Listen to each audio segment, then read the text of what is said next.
So yun po mga boss, Strong Group Athletics pasok na pasok po sa quarterfinals. May laban na naman po mamaya at magla-livestream po tayo nitong laban ng Strong Group Philippines versus Sharjah SC dito po sa 1 AM ng madaling araw. Mamaya na po yan mga boss. So to keep you updated mga boss, maglalagay po ako ng link ng livestream dito sa comment section ng ating video at i-press nyo lang po ito at i-press yung notification bell dun sa livestream ng video mga boss para po ma-notify kayo na mag-i-start na po ang livestream.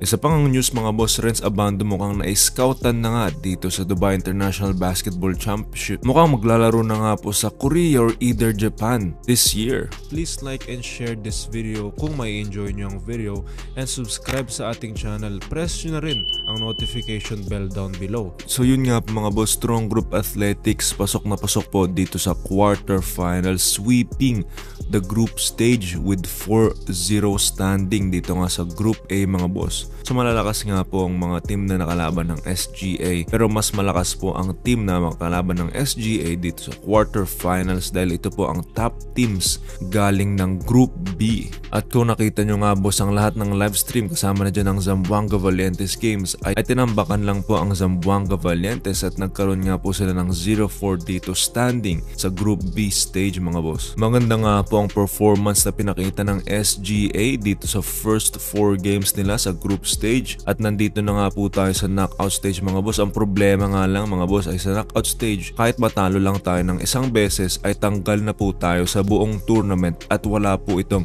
best of 3 or best of 5 games. So hopefully a Strong Group will stay strong at hindi nga sila magkakaroon ng isang talo mga boss throughout the whole tournament, no, para naman manalo sila dito sa championship dito sa Dubai International Basketball Tournament. Maganda nga po mga boss at very balanced ng lahat ng players natin internationally. Kasama pa dyan ang mga local players natin na also nag-aambag ng magandang performance dito sa ating mga games. Kung nanood po kayo ng ating livestream ay meron nga pong isang scout mga boss, no, na parang nanood ng game at pong ini-scout nito. Pero most probably nga mga boss ay itong si Renz Abando nga daw ito at hopefully nga ay makakapasok siya sa isang Japan team or isang Korean team. Dahil maganda naman ang pinapakita ni Renz Abando at isa nga po siyang malaking ambag na napanalo ang 4 games out of 4 dito sa group stage mga boss, no? At all of this ay after niya makarecover sa isang devastating injury.